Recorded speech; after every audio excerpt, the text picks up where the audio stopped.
Hello, everybody. So we're going to assume we're live. Let me try to see if we can see that we're live.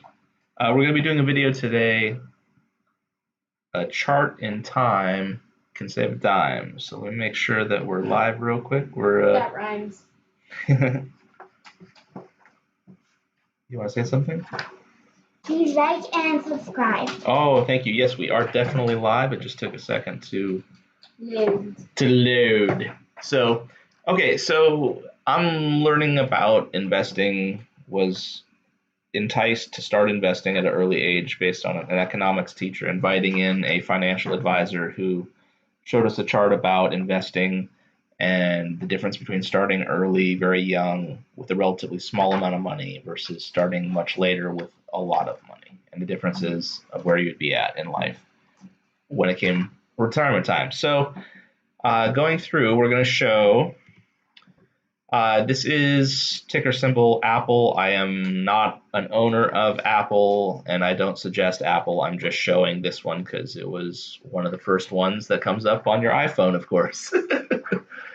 So this is the 1 day. What I'm going to be showing is it's important to go through all of the time frames, not just the short-term time frame, to see where you're at. And what's also funny is when you look through the charts, how often the short-term and long-term look very similar sometimes. So what do I see looking at this as a 1 day?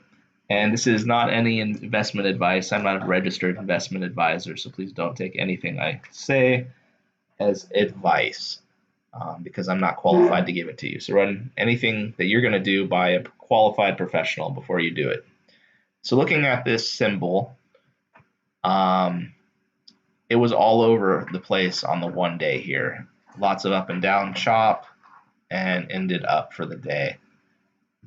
Interesting how much the 1 day and the 1 week look exactly the same. So looking at where you're at, it was in a massive drop and it's in recovery. The other thing I like to do is if you have, let's say, an iPhone and you're using Yahoo Finance app, if you're on the 1 day and the 1 week, you can put your finger on the chart and you can actually scroll through the time and to see where the price was at different times. And where I like to use that is when you're thinking about buying a stock, it's often helpful to see, is there any repeating action at the open or the close? So you look at the stock, you look at the open, what happens right after open? So was there every single day on open there's a sharp rise, every single day on open there's a sharp drop?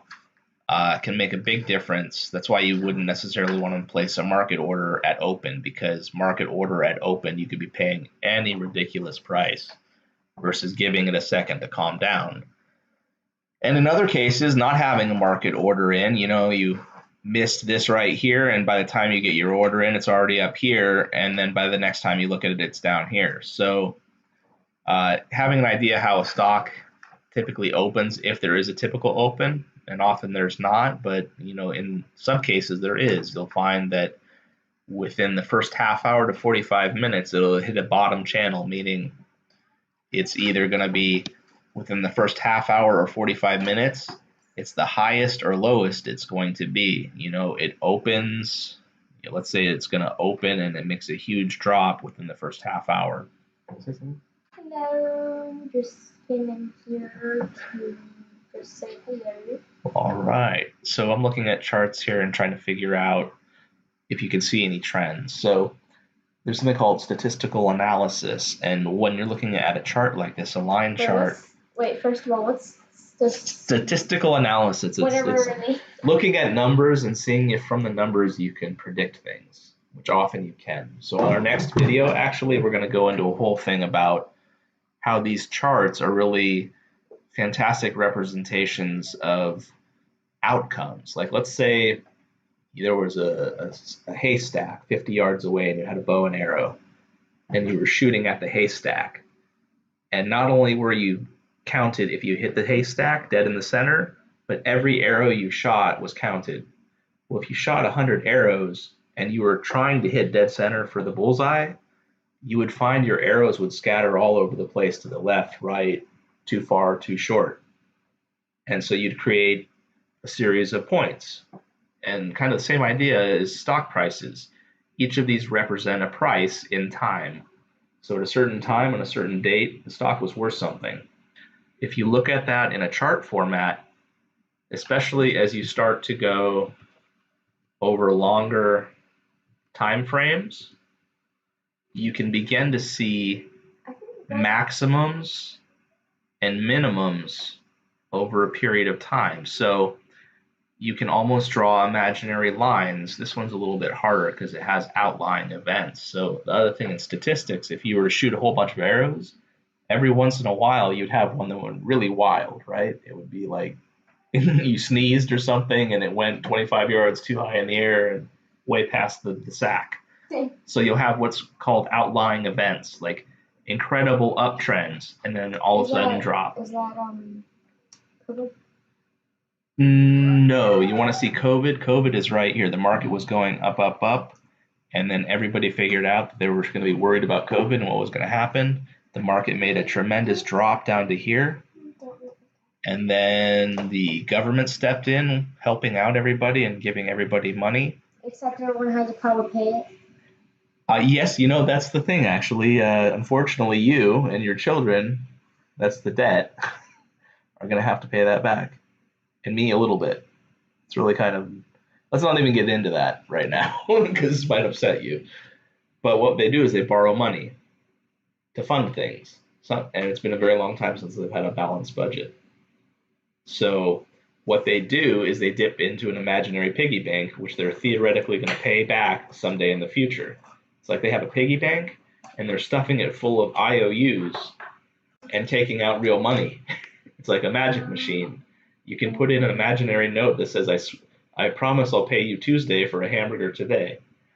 And so you create, they have like things called treasury bills that have a short-term duration or a long-term duration. It could be 1 year, 5 year, 10 year, 30 year. Yeah, the problem is with 30 years and 1 year beyond is how do you know they're going to repay it? That's also true. Yes, you have to make sure that the people are actually going to repay. So anyway, this is gonna be a big conversation about debt and how debt works. Let's continue on with the Okay, so yes, what you can do is if you look out over time frames, you can see what was the highest and lowest price.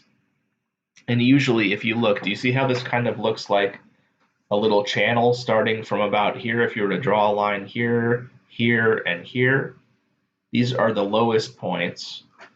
And because of this outlier, you almost need to throw out the outlier and use this point right here because it seems like a really nice line gets drawn from here across here up to here. So what that really is most of your arrows, when you shoot your arrows at the hay barrel, most of them are landing between here and here, meaning the stock price tends to be within a certain channel.